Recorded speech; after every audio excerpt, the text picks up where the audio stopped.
Hello everybody, welcome back to the channel. My name's Nick, and in today's video I'm going to talk about something that was kind of big news last week. I mean, I guess if you're like in the Crested Gecko world, but we had a gecko, okay, not we, the community saw a gecko produced by Altitude Exotics that sold for, I guess it was an auction or best offer thing, but on his website it says $20,000, so we can assume it was in the neighborhood of that, which is really crazy because $20,000 is it's a lot of money. So first of all, you know, congrats to Altitude Exotics. That's amazing. Good for Brian over there. That's really cool. He has a YouTube channel as well, which is pretty cool. So check that out. But he produces some of the best stuff in the game, and it's really cool to see that the Crested Gecko, you know, community or market or whatever you want to call it has hit a point where it can produce an animal that, in at least one person's eyes, is worth $20,000. So that's pretty amazing. I'm gonna put up a picture of the gecko right here. And I think the first thing that a lot of people think, like when you see somebody sold a gecko for $20,000, I think the first thing that comes to mind, and it did for me at least, is like, at what point are you buying for, like, is that a hobby buy? Or is it a strategically business buy? Or is it a little bit of both? Because I know for me, whenever I buy an animal, sometimes it's a little bit of both, right? You know, I have animals that I breed, right? So I breed most of my Crested Geckos, and I breed them very project-orientedly, right? So I wouldn't necessarily just buy an expensive gecko just because it's expensive, or I necessarily wouldn't buy a cheap gecko because it's cheap. I buy geckos that fit my projects. And with the Xanthic line and you know, and those projects happening, obviously this person wants to get into Xanthics, there's no doubt about that, and they may already have Xanthics, so it could be definitely worth it to get that animal. But that's always something that I think that definitely, especially when I was a beginner and I would see some of these geckos being sold, like lily whites being sold for $5,000 or $3,000, or, you know, what, throw out a crazy number. I always was kind of like, is that business? Is that hobby? But as I've grown, now, I'll be honest with you guys, my most expensive gecko, I think, is, it was $400 or so. Yeah, my most expensive gecko was it was definitely $400. Yeah, it was $400 because I bought two of them for $800 shipped. So about $400, but really if you include shipping, if you don't include that as part of the price, then really my most expensive gecko is about $375-ish, somewhere in there, or $350, depending on how you look at it. But anyway, that was really boring. So, but that's my most expensive gecko here, which is nowhere near some of the, you know, even just what a baby lily white will sell for. So that's pretty crazy. And I guess because I've only, you know, I spend a lot of money on this hobby, and I think as you would with any hobby, you're going to spend a lot of money on it, and it's not even just the price of the geckos that's a lot of money. It's what do you house them in, how do you house them, all the, you know, the perches and the decor and everything like that. It's a very, like, all-encompassing. It's a very expensive hobby, and if you don't love it, then you wouldn't do it. So no doubt about it, whoever bought this gecko for $20,000 or whatever they paid for it, they probably very much love geckos. You wouldn't pay that much for anything if you didn't love it, right? So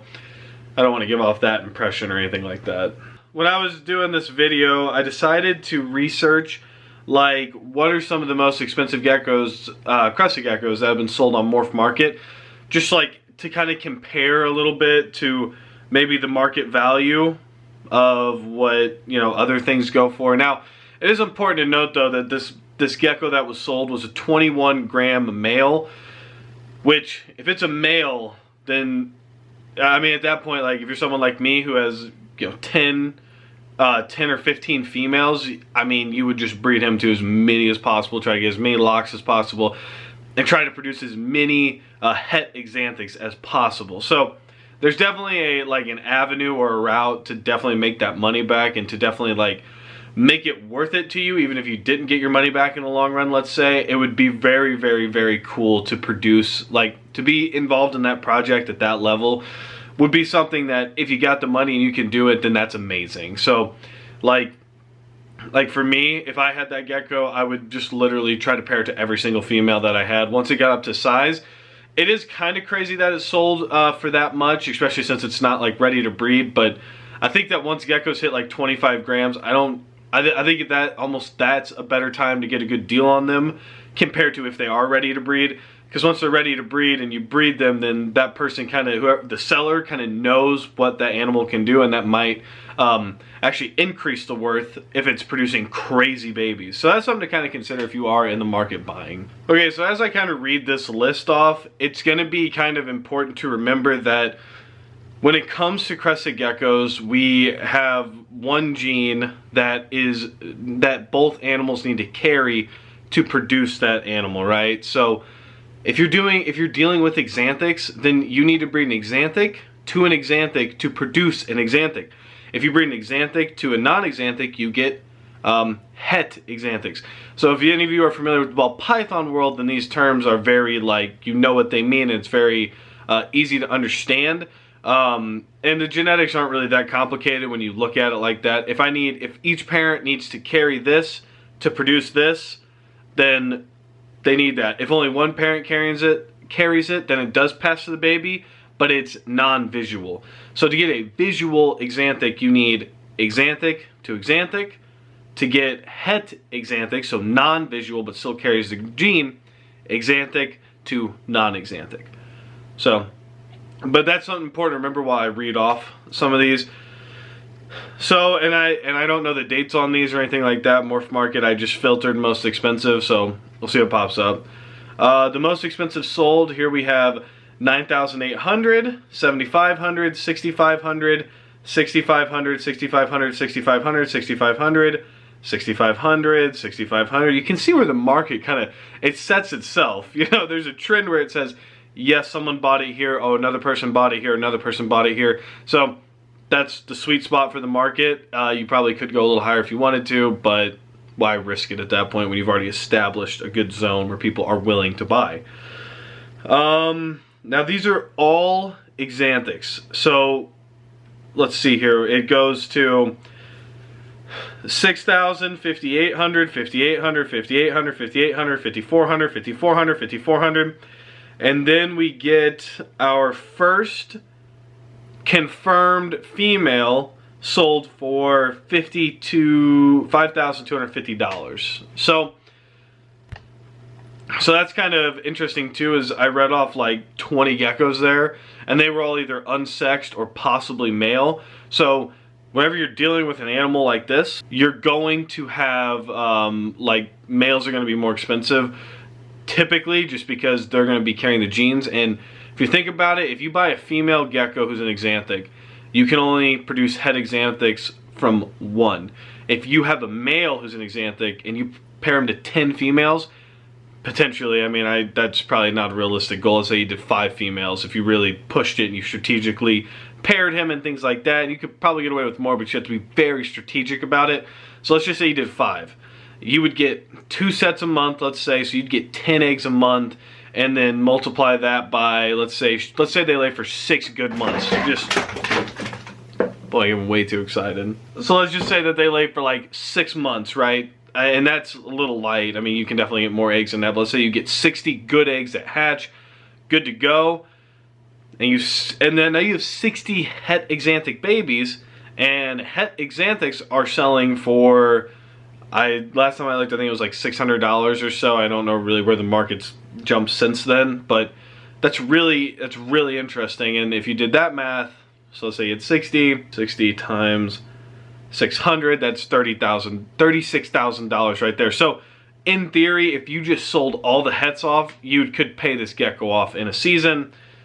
Now, that's not, that may not be realistic depending on who you are and where you are in your business or your hobby business, whatever you want to call it. So just, I mean, those are like best case scenario numbers, right?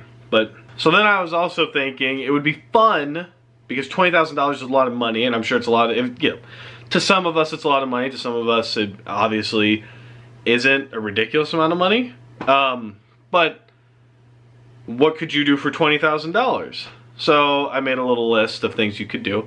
You could definitely buy like a really nice newer car, probably. 20 to 25,000, but if you had $20,000 to put down on a really nice vehicle, you're doing okay. Like, that wouldn't be a bad deal. You could probably buy any Kia you wanted to at that point.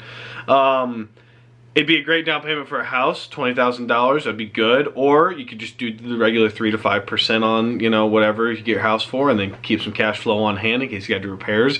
Not a bad idea. You could get 6 shares of Amazon stock today. That'll fluctuate, but not a bad investment, potentially. You could get a 1955 Fender Stratocaster guitar. That's kind of cool, I guess, if you're a guitar guy. And if you had $20,000, you could pay for 1/4 of my student loan debt. There you go. That's some things you could buy for 20 grand. Now, this is interesting too because he did have a pair of head Xanthics on there, and they sold for $7,700 as well, which is crazy. But that's also really cool because if you do head-to-head, there's a chance for you to get an Xanthic, and instead of spending $20,000 or 10, 15, you know, once these like really hit the market and you start getting a feel for everything's gonna land, may not be a bad investment by the end of it. But one thing to watch, like with the market in general, it's just gonna be to see the new melanin Crested Gecko, Tiki's Geckos. They did a video on it. Go check that out because they had permission from the breeder to show the photos and stuff, so I'm not gonna do that. But you can check that out.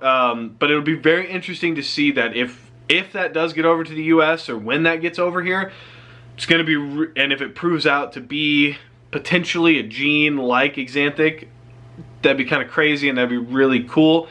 But it would also be interesting to see what the buy-in point is and where you got to be with that, and kind of that'll be a really interesting thing to watch as far as the Crested Gecko market goes. But that's gonna wrap up this video, guys. Comment down below what you would do with $20,000, and comment down below if you would ever purchase a gecko for $20,000, because it's an interesting topic. But until next time, guys, stay safe and stay positive.